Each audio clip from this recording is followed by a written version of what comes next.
देखिए रामदेव जी के आप देख ही रहे हैं, कंपनी के शेयर भी नीचे जा रहे हैं, तो अब काम वापस से मुझे लग रहा है वही आ जाएगा जो पहले करते थे, तो इसीलिए वही करना शुरू कर दिया अभी से। ये लोग धर्म संसद की आड़ में जो है एक धर्म के खिलाफ, एक मजहब के खिलाफ, ये लोग कुछ लोग जो है, कुछ चुनिंदा लोग हैं, चिन्हित लोग हैं जो नफरत फैलाने का काम करते हैं। चाहे आप उसमें नरसिंहानंद सरस्वती को ले लीजिए, चाहे रामदेव को ले लीजिए, और रामदेव का बयान किसी से भी छिपा नहीं है, चाहे वो डॉक्टर्स को लेकर हो, चाहे महिलाओं को और बहन बेटियों को लेकर हो। डॉक्टर्स को लेकर रामदेव का क्या बयान था, आप सभी के सामने था या नहीं था? डॉक्टर्स को लेकर जब इसने कोरोना के समय में बोला था, उसके बाद इसने बोला कि मुझे महिलाएं बिना वस्त्र के भी अच्छी लगती हैं। तो इनका जो है दिमाग जो खराब हो गया। अब ये इस्लाम को लेकर बोले हैं।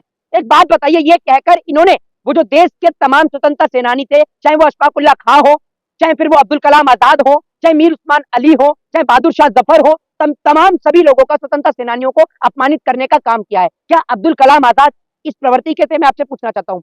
देश के चाहे हिंदू हो, चाहे मुस्लिम हो, चाहे सिख हो, चाहे ईसाई हो, हर एक व्यक्ति अब्दुल कलाम आजाद का सम्मान करता है नहीं करता है? मैं आपसे पूछना चाहता हूँ, आप एक पत्रकार हैं, भले ही आप लोग की विचारधारा एक अलग अलग हो सकती है, लेकिन अब्दुल कलाम आजाद को तो हर एक सम्मान करता है ना व्यक्ति। अशफाकुल्ला खां को हर एक व्यक्ति सम्मान करता है नहीं करता है उनका? तो आप एक बात बताइए, थे तो वो भी मुस्लिम, तो आपने ये कहकर उन तमाम लोगों को अपमानित करने का काम किया है। लेकिन देश की सरकार सबसे बड़ी तमाशीन बन के बैठी रही।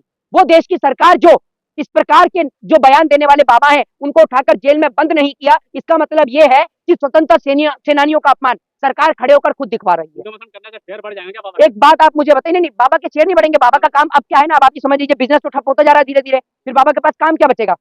अभी ये जो संत परमहंस है, जो कॉमेडी बाबा जो है, अभी आप इसको देख लीजिए, एक और कहता है हिंदू राष्ट्र बनाएंगे, दूसरी ओर ये इंटरव्यू दे रहा है मुस्लिम पत्रकारों को और वीडियो भी डाल रहा है। बच्चे आए हैं दिल्ली से, इनके चैनल को लाइक शेयर और सब्सक्राइब करें, ऐसे करके वीडियो डालिए बाबा ने। अब आप सोच लीजिए, तो बाबा का काम सिर्फ टीआरपी बटोरना है। हाँ जी, नहीं आप कैसी बात कर रहे हैं? ये बीजेपी वालों से आप ये सवाल करेंगे ना जो इस तरीके की बात करते हैं हिंदू राष्ट्र वाली। दूसरी बात ये मैं रामदेव से यही पूछना चाहता हूँ कि ये मुझे बताइए कि शाहनवाज हुसैन भी मुस्लिम है, क्योंकि मुख्तार अब्बास नकवी, फिर तो वो भी यही काम करते होंगे। तो सरकार उनको बीजेपी की पार्टी में रहते हुए अब तक पार्टी में कैसे है? और शाहनवाज हुसैन, सुन लीजिए, ये जो बयान दिया गया है तमाम मुसलमानों के लिए दिया गया है, सुन लीजिए, ईसाइयों के लिए भी बोला गया, मैं बता रहा हूँ। लेकिन 5 वक्त की नमाज अदा करने का काम तो शाहनवाज हुसैन भी करते हैं, मुख्तार अब्बास नकवी भी करते हैं। तो मुख्तार अब्बास नकवी तो भारतीय जनता पार्टी के अंदर है, शाहनवाज हुसैन भारतीय जनता पार्टी के अंदर है, तो अब तक ये लोग कोई जवाब क्यों नहीं दे रहे हैं सामने आकर? हिंदू राष्ट्र का भी झंडा उठा लिया ना बाबा ने। एक बात आप मुझे बताइए, आप हिंदू राष्ट्र के लिए क्या क्यों जनता को पागल बना रहे हैं? क्या हिंदू राष्ट्र का सपना मिश्रा का इकलौता बेटा जैसा नहीं देखता? क्या हिंदू राष्ट्र का सपना शिवराज सिंह चौहान का बेटा नहीं देखता? क्या हिंदू राष्ट्र का सपना स्मृति ईरानी नहीं देखती है, उसके बच्चे नहीं देखते? अच्छा, ऐसे बताइए से किसका फायदा हो? बाबा बीजेपी के क्यों नहीं है? अगर बाबा बीजेपी के नहीं होते तो अब तक जेल के अंदर बंद होते। ये बात आप समझ लीजिए। आप सीखने गए योग? कितनी बार सीखने गए आप योग? टीवी पे तो सिखा रहे थे। टीवी पे कौन से चैनल पर आता है? कौन कौन से उसका? अभी जो वहां पर गए थे धर्म संसद में, वहाँ योग सिखा रहे थे। अरे वहाँ उनको देख के सीखते हैं। एक आप मुझे गलत कहेंगे तो एक स्वाभाविकता है कि निश्चितता है कि मैं भी आपको गलत बोलूंगा, है नहीं है? अगर आप मुझे गाली देंगे तो मैं भी आपको गाली दूंगा, क्योंकि टिट फॉर टैट, एक कहावत है, जैसे को तैसा। तो आप अगर किसी जाति धर्म और मजहब के खिलाफ बोलेंगे तो वो भी आपके धर्म जाति और मजहब के खिलाफ बोलेगा, तो इससे दोनों धर्म के बीच जो है वो नफरत की दीवार पैदा होगी। ये रामदेव कभी सामने आकर ये नहीं कहता कि देश को एक होकर अमेरिका से लड़ना चाहिए, चाइना से लड़ना चाहिए, जापान से लड़ना चाहिए। कहाँ से कर रहे हैं आप हिंदुओं को एक? मोहन भागवत का आपने बयान नहीं सुना? अरे वो भी तो बोल रहे हैं कि ये पंडितों ने मेरी बात तो सुनिए। तो पंडित हिंदू नहीं है? मैं आपसे पूछता हूँ, पंडित हिंदू है या नहीं है? जाति तो खत्म कर रहे हैं वो लोग। मेरी बात सुनिए, अगर जाति खत्म करनी है तो सरकार ऑफिशियली तौर पर करे ना, सरकार ऑफिशियली तौर पर करे। तो कैसे जगा रहे हैं हिंदुओं को? नहीं, एक बात आप मुझे बताइए, क्या 70 साल से हिंदू का बेटा डॉक्टर नहीं था, इंजीनियर नहीं था, आईएएस नहीं था, आईपीएस नहीं था?